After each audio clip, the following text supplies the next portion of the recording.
Coucou, je suis ravie de vous retrouver. Je suis Audrey d'Énergie Libre, je suis énergéticienne, énergologue et cartomancienne.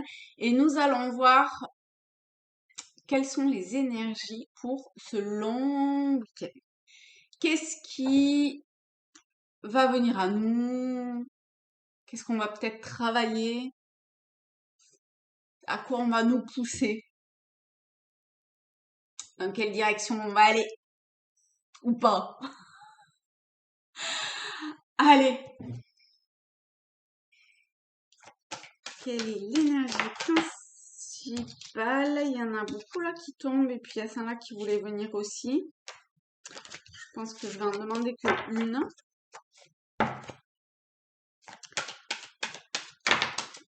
Ok. Alors, hop, on a celle-là. On a la moitié d'un cœur.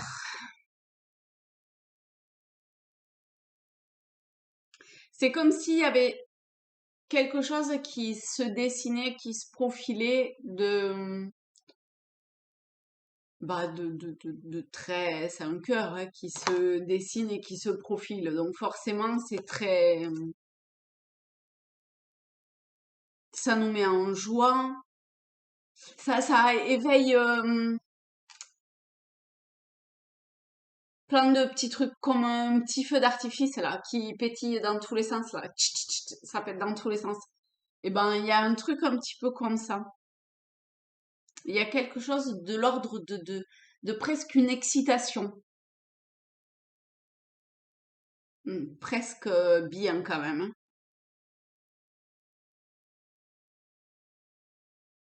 Regardez le ciel, peut-être que ça peut vous, je sais pas, qu'il peut se passer quelque chose à un moment donné quand vous allez regarder le ciel. Ça pétille et ça pétille, hein.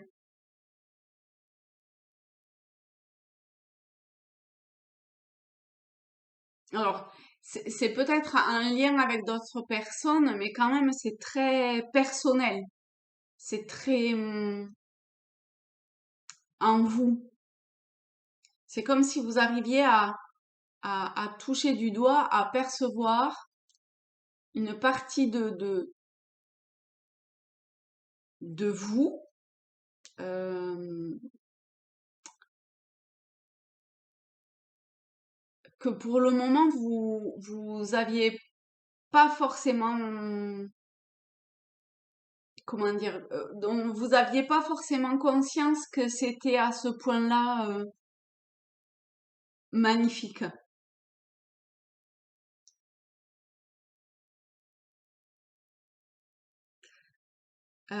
Et émotionnellement, ça peut être un petit peu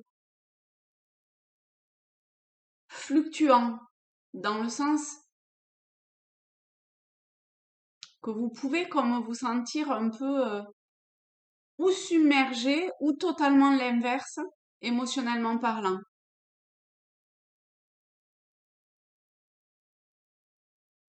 Alors, ça vous met en joie et tout ça, mais je sais pas, il y a comme quelque chose de l'ordre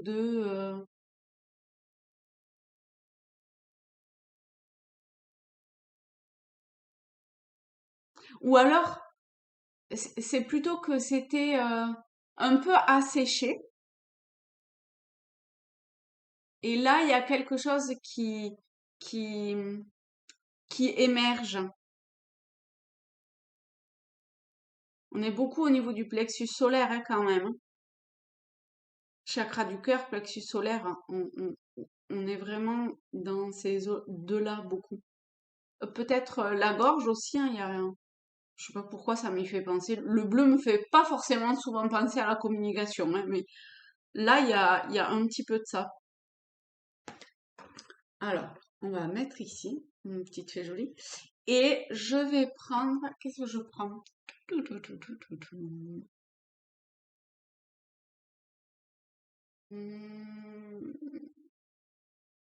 le tarot celtique. Je l'aime bien, moi, mon tarot celtique, hein. Allez, on a le valet de bâton. Et donc, avec quoi on va interpréter ce valet? Donc il y a une... Bah, on est encore dans la joie, hein, parce que le valet de bâton, c'est quand même la carte de la joie. On est beaucoup dans les ressentis, dans l'intuition, dans la connexion. Alors, on passe du valet de bâton au 9 d'épée au monde. Regardez-moi ça.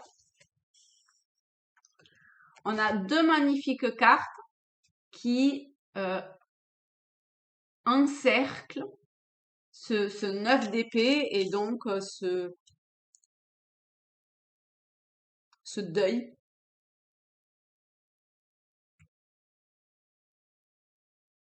Mais c'est comme si c'était un deuil plus lié à, à des peurs ou à quelque chose d'un petit peu enfoui plutôt que et donc en fait qui est vrai depuis longtemps plutôt que quelque chose de soudain et d'inattendu. Et là, bon, entre le valet de bâton et le monde, il est temps de mettre un terme à ça, quoi. À un moment donné, il faut passer à autre chose. Vous voyez, il faut s'ouvrir. Ah, on va voir à quoi. Tiens, à quoi ça s'ouvre? Ben, au roi d'épée. Donc, ça s'ouvre à... en fait, c'est comme si ces trucs-là de ressasser des choses euh, au travers du mental et donc lié à des peurs, à des angoisses, à, à peut-être ne pas arriver à sortir la tête de l'eau ou à se sentir asséché, comme je le disais, tout ça, et ben là, c'est comme s'il allait y avoir, alors c'est pas un travail, c'est plus une connexion d'une certaine façon qui allait se faire et qui va permettre de, comme repositionner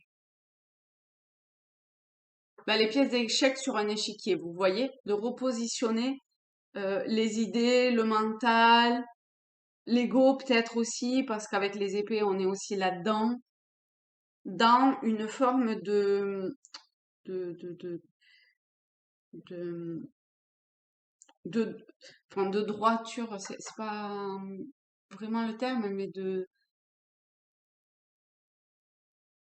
remettre les choses à sa place, quoi.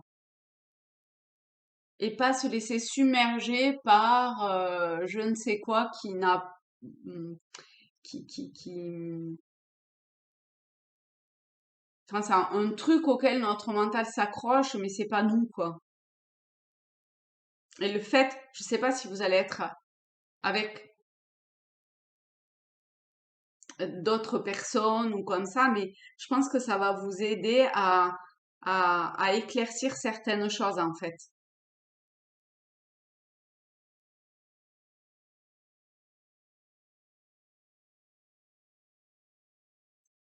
Donc écoutez-vous et, et, et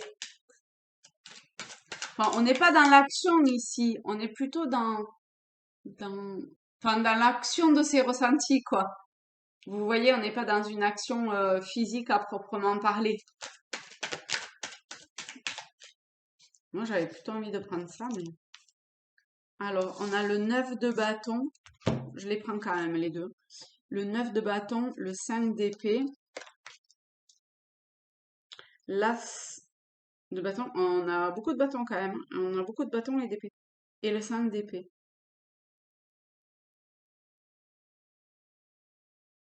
En fait, c'est comme si il allait se présenter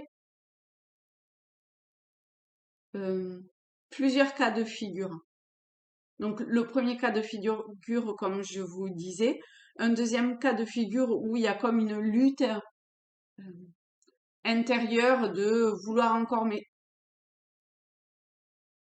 maîtriser ou ériger une protection autour de soi et auquel cas, ben, avec le 5 d'épée, de toute façon, vous voyez que ça marche pas, d'accord?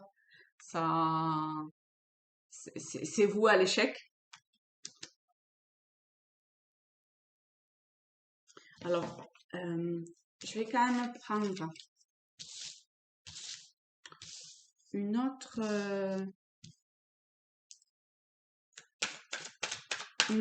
carte. Donc, c'est vous à l'échec. Et c'est comme si, eh ben, il fallait tout recommencer à zéro, en fait. On a le magicien qui vient, la carte numéro 1. Donc, vous recommencez tout. C'est comme si tout le travail devait être recommencé. Bon, c'est pas grave, hein. Voilà, c'est comme ça. Et ensuite, alors je vais voir vers quoi ça va aussi. Hop.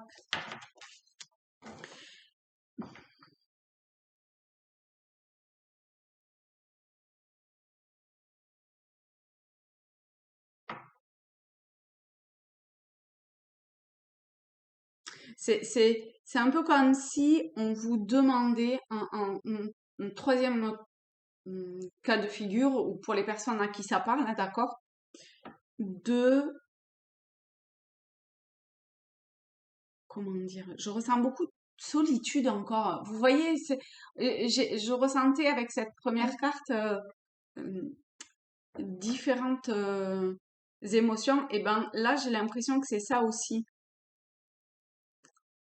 Donc, beaucoup de solitude. C'est comme si on se sentait obligé de porter ou encore une fois de protéger ce que l'on a apporté ou ce que l'on pense devoir protéger.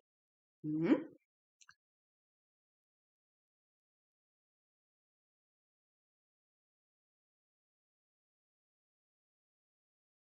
Alors que en fait, parce que quand même j'ai envie de mettre le l'as de bâton par la suite, et ben vous voyez, je trouve que cette main levée avec le bâton, il y a une forte similitude dans les deux cas. Il suffit, enfin, il suffit juste, c'est con de dire ça, mais il- vous avez tout en vous pour dépasser ça. Mais on retombe sur l'as, on retombe sur le bâton. Mais là, il y a quelque chose de, je ressens quand même quelque chose de différent de tout à l'heure avec le magicien. Je ressens plus, je ressens pas le truc de on recommence tout à zéro. Là, je ressens plus, je vais voir s'il n'y a pas une carte pour m'aider à trouver le mot juste en fait de cet as de bâton, avec quoi l'interpréter.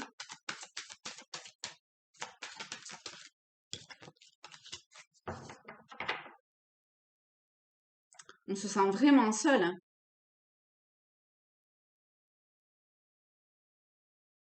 On a le 5 de coupe, on retombe sur une émotion ou un sentiment de solitude et que on est un peu seul au monde en fait et, et, et on n'est pas très très bien, hein. En fait, dans les trois cas de figure, on n'est pas hyper bien, hein. Il y a des choses qui ont besoin d'être, de finir de lâcher, en fait. J'ai plutôt l'impression, mais c'est comme s'il y avait une résistance d'une façon ou d'une autre, que ce soit en termes de protection, de fardeau à, enfin, qu'on pense avoir, enfin, accepter d'avoir ce fardeau ou de solitude ou de mental qui vient avec ses idées ou de peur. Mais, mais là, enfin, quel que soit ce sentiment, eh ben, c'est,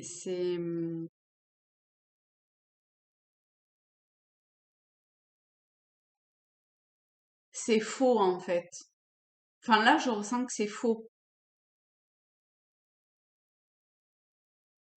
C'est comme si à chaque fois, eh ben, il suffisait de lever la main et alors c'est pas taper du poing sur la table, mais c'est j'y vais. Vous voyez, parce que dans les trois cas de figure, ben, en fait, hein, regardez. Bon, après, ici, on a le roi d'épée, donc c'est quelqu'un qui est quand même plus dans la retenue, mais qui est beaucoup plus ferme que les deux autres. Mais vous voyez, à chaque fois, dans la main, ben, où il y a le mental, où il y a une baguette, où il y a l'épée avec le mental, pardon, qui est tenue, ou un bâton qui est tenu. Donc à chaque fois, il y a une forme de volonté à avoir euh,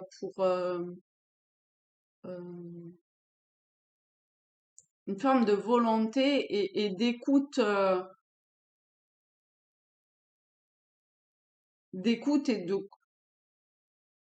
de connexion avec ce que vous voulez, mais qui vous voulez. Bon, je vais voir pour voir quelle est l'aide. Je vais prendre alors l'aide, ok, direct. On a le cavalier de bâton. À chaque fois, les aides, c'est souvent le bâton hein, pour ce tirage-là. Donc le cavalier de bâton, l'aide, il faut y aller. Voilà, faut y aller à un moment donné.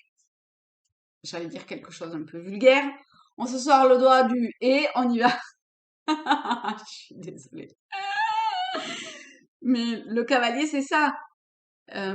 Alors, c'est un peu impulsif, enfin, oui, un peu impulsif d'une certaine façon et un peu immature, mais euh, on... c'est pas grave, quoi. C'est comme si le chemin allait se dessiner au fur et à mesure de notre avancée.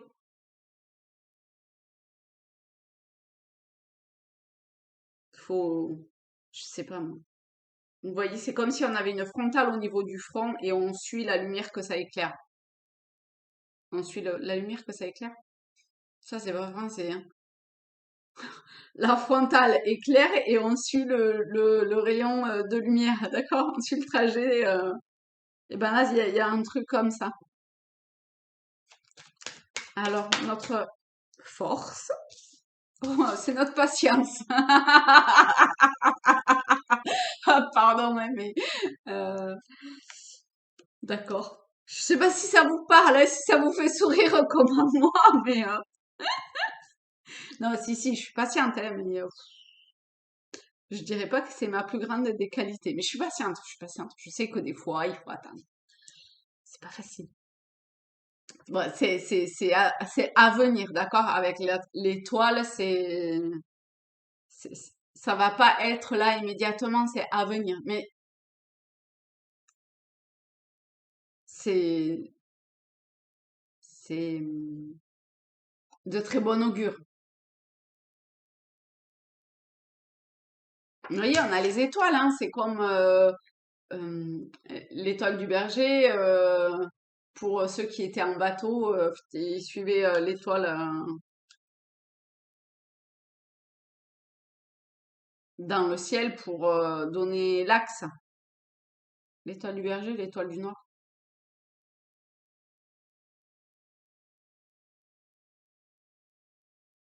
Et parfois, il n'y a pas de fumée sans feu. C'est vrai. Mais c'est sous-jacent le feu. Le feu, l'action.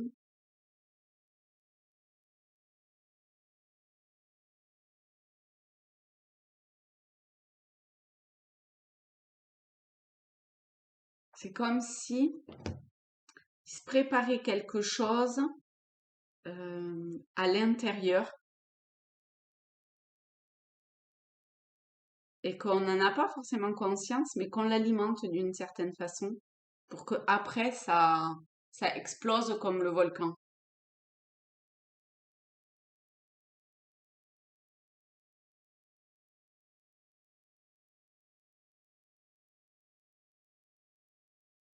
Mais vous voyez, on a l'énergie du feu et on a l'énergie de l'eau. On a deux énergies qui s'opposent en fait. L'eau vient éteindre le feu. Vous voyez comment ça vous parle, hein?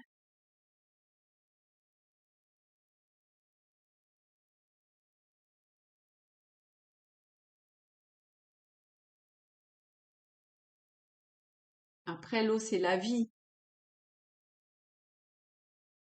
C'est tout ce qui est à la source de ce qui naît. C'est c'est comme un cycle, en fait. L'eau va à la terre et puis ben, au travers de cette fumée, ben, la fumée, c'est aussi de la vapeur d'eau qui est lâchée. Ben, on revient sur le cycle de tout à l'heure, en définitive.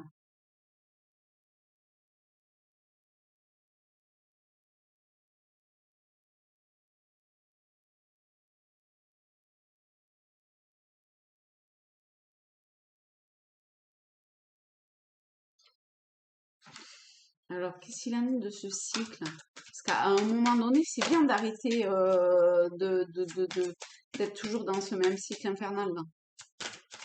Donc, qu'est-ce qu'il en est de ce cycle? Où ça mène, où ça va? C'est pareil d'ailleurs, où ça mène et où ça va. Mais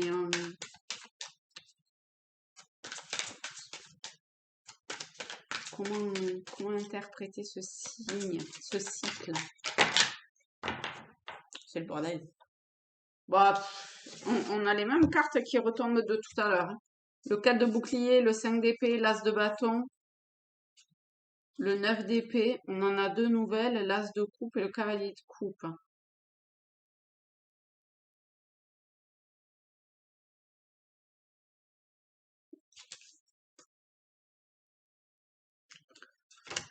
Je vais prendre les deux nouvelles.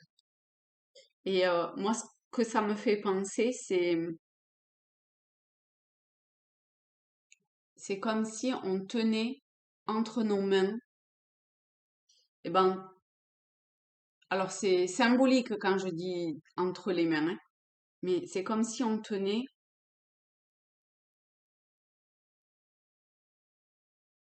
et ben, tous les pouvoirs en fait.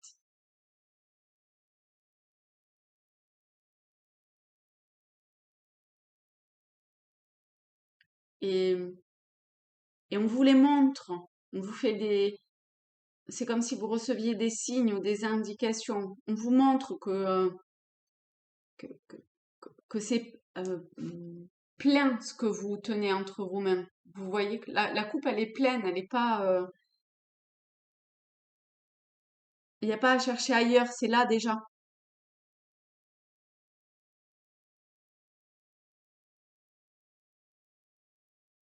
Et c'est toujours le premier pas qui est le plus difficile.